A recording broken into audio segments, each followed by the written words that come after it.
Good morning, everyone. Welcome back to Rose Tarot and Astrology. I am your host, Mel Rose, and today is Friday, November 15, 2024.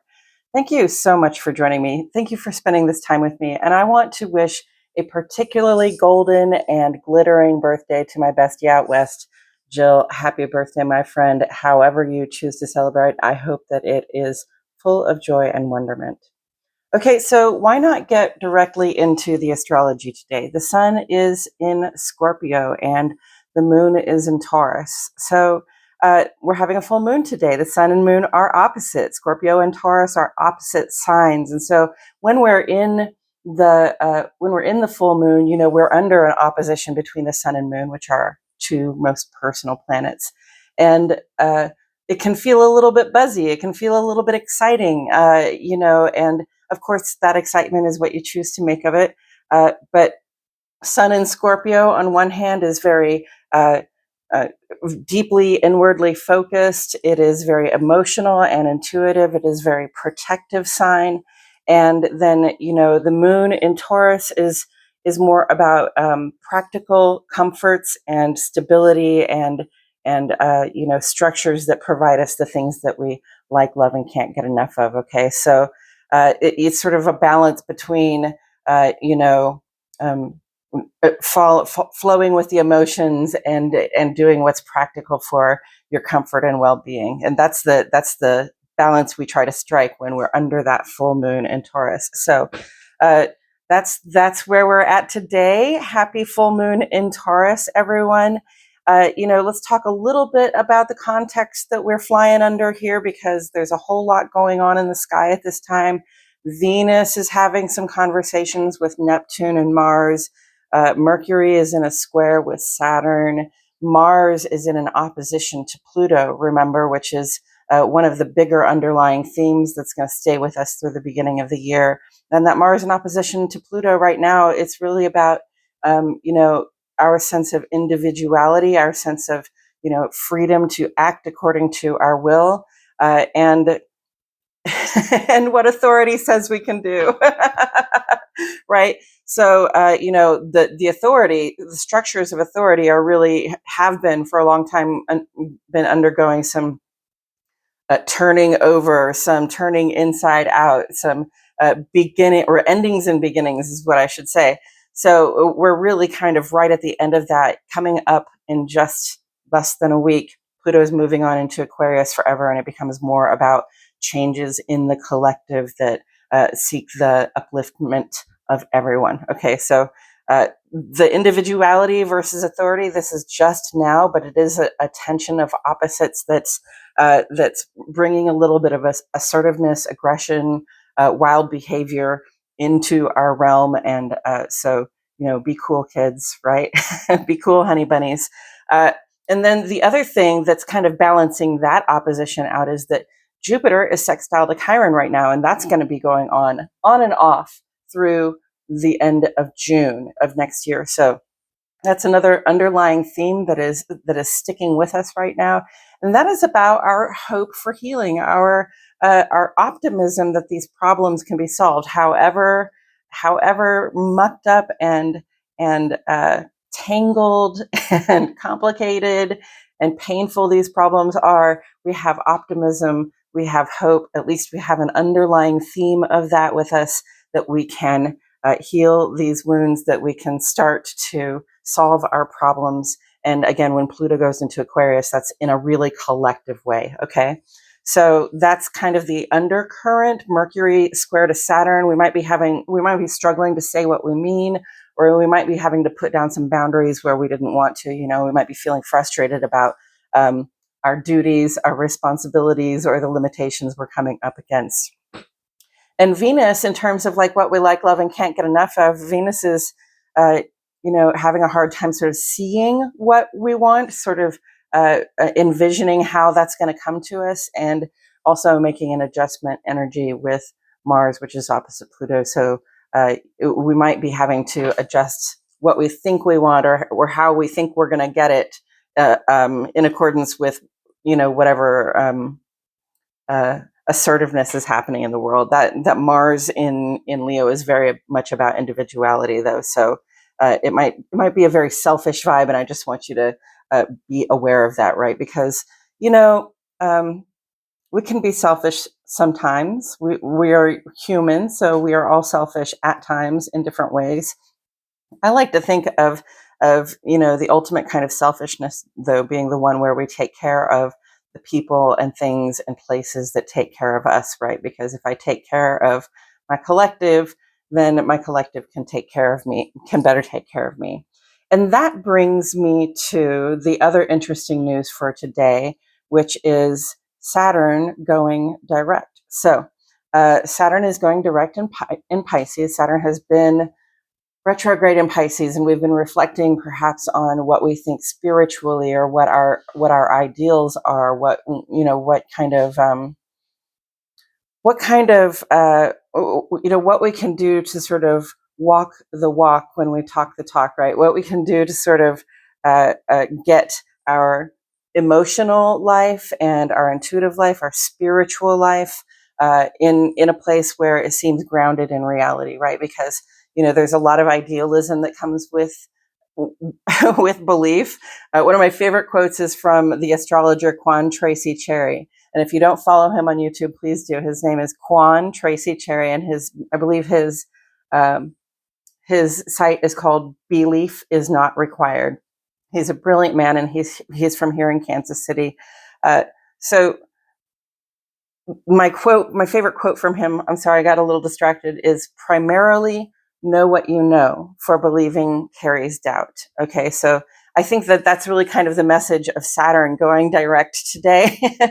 We've been reflecting on our ideals, we've been reflecting on our principles, we've been reflecting on what we imagine, the bigger, better, juicier, more uplifting culture that we can imagine for ourselves. We've been imagining for a long time, the changes that we would like to see, right? And here we are, Saturn going direct in Pisces. Next year, Neptune and Saturn are going to go into Aries pretty much together. Pisces is the end of the zodiac. We are cleaning things up. Okay, so now is the time to start getting aligned, in a grounded way, aligned in a practical way with your spiritual beliefs, values. What do I want to say? Commitments. Okay. So, if your spiritual belief, value, and commitment is to feed the hungry, then by all means, please go feed the hungry. All right. Don't just talk about it. Don't just think, well, we should all be doing this. It takes personal commitment and actually showing up. And that brings me to the body as well, because to me, Saturn in Pisces is very much about the body. The body is, represented by the moon in astrology. So that's a very watery element anyway. Our bodies are mostly water. And then here's Saturn in Pisces, which is trine to the moon's best sign, Cancer. So what I want to say about that is that, this combination of earth and water going direct right now, the earth going direct in water, tells me that we can make more practical choices about our body. Again, sort of walking the walk instead of just talking the talk when it comes to taking care of the business of our body. That means, going to the doctor if you need to go to the doctor, or, getting the activity that you feel that you need, or, doing the brain is part of the body. Okay. Doing the mental health exercises that you think you need to do, doing the spiritual exercises that help you with your brain and body. Okay. So, this is a really good time to get a little religious about your practices, whatever they might be. Okay. It's a great time to really start on a schedule if schedules work for you. They don't often work very well for me. But it's a good time to get started on a regular practice. Okay. So that is Saturn direct. And then there's one other thing I want to talk to you about today. And that is, we talked about the full moon in Taurus, and we talked about it being, about practical comfort. Okay. Taurus is our fixed earth sign. It's about, sort of slowing our pace. It's the second sign after Aries. Aries is like off like a shot, here we go. Ace of Wands. It's time to get moving, right? And so it's a great start. But then we move into Taurus and it's like, okay, now that we are underway, we can slow our pace a little bit. We can think about our comfort. We can think about our material needs. Okay. And then also somewhat our emotional needs as well, because Taurus has that opposition to Scorpio, and those opposites are complementary, right? You need a little emotion in the practical to make it good, just like you need a little practical in the emotion to make it good. So what I want to say about that is that this Taurus full moon is shining a spotlight, yes, on our sense of material comfort and our sense of stability, especially at home. And then it is also in the same place in the sky, essentially, as Uranus in Taurus. And we've talked about Uranus in Taurus a lot on and off. Uranus has been in Taurus, I think, since like 2017, just really shaking up our relationship to the supply chain, really shaking up our relationship to the stuff and things that we like, love, can't get enough of, need, must have. Okay, shaking up our relationships to housing, shaking up our relationships to groceries, shaking up our relationships to the outside world. It has really been quite a fun time these last 8 years or so, right?